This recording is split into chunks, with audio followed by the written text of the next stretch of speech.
Hi everyone, it's Ren here. Welcome to my, well, actually, in fact, it's not really my room here, but welcome to this room, guys. I hope you're well today. It's been now, how long has it been? It's been about 10 days since you haven't heard from me.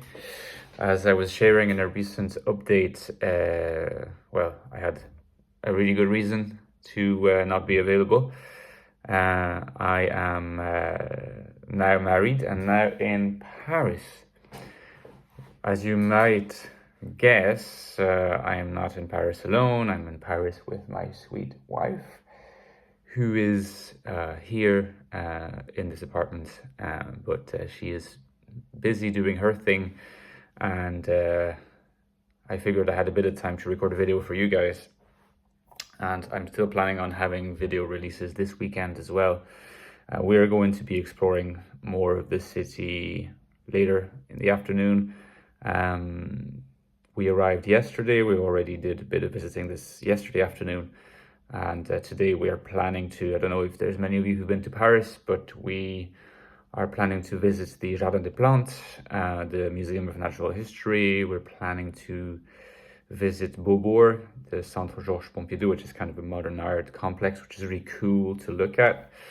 And if we have some time, we would like to possibly visit Les Invalides, as well as maybe some cute lesser known museums that I want to do, because I've been to Paris before and the lesser known museums are sometimes gems that not a lot of tourists go to, but are well worth going to. So anyway, so maybe you were curious about my whereabouts, so these are my whereabouts. I wanted to share some thoughts about maybe exploring, a city like Paris as INFJ, in fact, as an INFJ couple, because we're both INFJs in this relationship, and I thought that was an interesting topic to share with you. Now, before I move on, remember, and I don't have my books with me, but if you check the links below, you'll see that there's links to the Ecstatic Soul, which is my book on the INFJ. Now, it has lots of reviews. It's sold a lot of copies. It's kind of a little INFJ classic by now that you can check out and purchase in ebook or paperback for less than $10. So check it out. Links below, Amazon links, and also my recently published novel,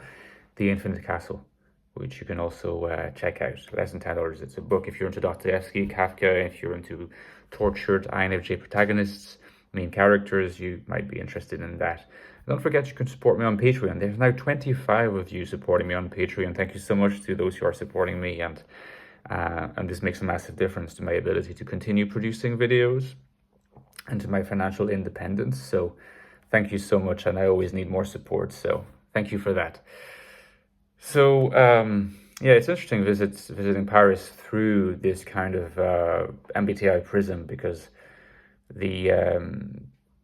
my wife and I are both people who've been steeped in this MBTI world for a long time. We kind of, not going to go into too much detail right now, but we kind of met through a common interest in this as well. So, and we're both INFJs, Now, as far as I'm concerned, I think that INFJ is by far the most likely type for me in this system.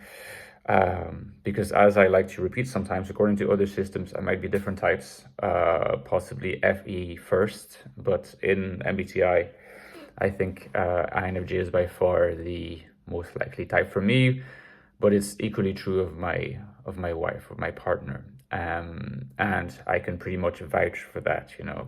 That's her type, and she's in many ways she's a more striking one than me, I think, because her NI is quite a bit stronger or more visible than her FE. Although her FE is good, but the hierarchy is quite clear. In her case, she's a well-developed TI as well, very well-developed TI and SE. She's quite complete, quite an impressive person, really. So and like across the day, we visited the Pantheon yesterday, and we walked around. We visited the Gardens of Luxembourg. For those who are familiar, really lovely places. And we're kind of thinking, what is it like to sort of explore places in INFJ, and how is it specific? It's not an easy thing to answer. Some of the superficial kind of comments that just came across where we're visiting, at some point, like my my partner was saying, oh, like, we're clearly such INFJs because everybody around us is like taking photographs of everything, like constantly just taking photographs, sometimes at the expense of actually enjoying the artworks themselves or the natural landmarks and landscapes themselves. Whereas we're kind of like, we take photos because we feel obligated to take photos, partly because it's what people do, and partly because we know that people we know will be eager to receive photos from us about what we're doing. So we're kind of like, yeah, let's take some photos. I think if we could, we'd just take one photo a day or something like that, for souvenir's sake, for memory's sake. But there's something, I guess, INFJ in this, in the sense that there's the introversion that is, leading one not to be so much into taking photographs, but at the same time, an FE-driven sense of obligation that, we know it would be better for our close ones and people around us if we had things to share. And initially, when she made that remark, I thought she said, we're such INFJs because whenever people, like tourists, are taking photographs, and we're about to walk through that, we always kind of stop and let them take their photograph. And it's something that might seem obvious to some people, but there's a lot of people who don't care, and they just walk straight through, and it doesn't matter if the other people have to take the photo again. I think sometimes it's just assumed that those, people who take photographs should be more careful, not the people who are walking. But we're always kind of careful. I know, for example, my brother is a lot less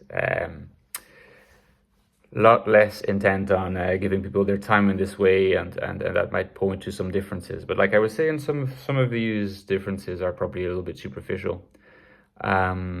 Another one that I was thinking of more recently, and we'll see if that turns out to be true, is that I feel like sometimes when you're an INFJ or a couple of INFJs in a new place, you see the difference with like perception leads, like extroverted perception leads, quite clearly, like SE leads or NE leads, in the sense that they're just going to be interacting with the new environment in this constantly stimulated way and have lots to talk about and lots to interact with. It's almost as if the NI lead were a lot more passive and less talkative and sort of experiencing the thing in this more still way, a lot less kind of agitated. But I think what's going on is that like the NI lead's actually absorbing, because the SE is inferior, the NI leads is absorbing all the information. They're not actually quite capable of processing everything. So there's this weird kind of middle state where, on the one hand, the INFJ is clearly enjoying an environment like Paris or some other cool place like this. And in another sense, there is also a kind of a coping mechanism, because it's like a sensation overload where it's so much new stuff whose absorption is being facilitated by an inferior function, essentially. So it's really hard for the inferior function to manage to do all of that. So it's a mix of like enjoying and coping. But I think that once all the absorption's done, kind of in the background, as it were, a few days later, and maybe weeks later, years later, the INFJ is going to be going on about this a lot more than the SE and NE leads. The SE and NE leads will be going on during and maybe a little bit after, but I think that the impressions that are kind of built by the NI lead, INFJ and INTJ and so on, they're probably going to they're going to shape themselves at the background, but they're going to come to consciousness a little bit later. The coming to consciousness might happen after we're back from Paris. But what's actually kind of, what's been allowed to solidify and crystallize, it's probably there to stay and to be further elaborated as time goes on. And I think that will be another interesting kind of in-the-moment, action-oriented distinction between being like an NE or an SE lead and an NI or SI lead. I think the NI or SI leads are much more likely to be the way I describe myself and my partner in this case. But we're going to continue exploring this concept and hopefully have more nuggets to share.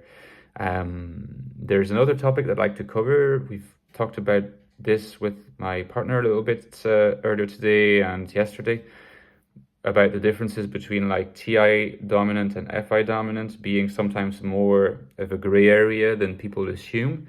So it might be the video that I share with you next. In the meantime, stay tuned. Don't forget my books. Don't forget my Patreon. I hope you've been doing great. It's great to see you again, guys.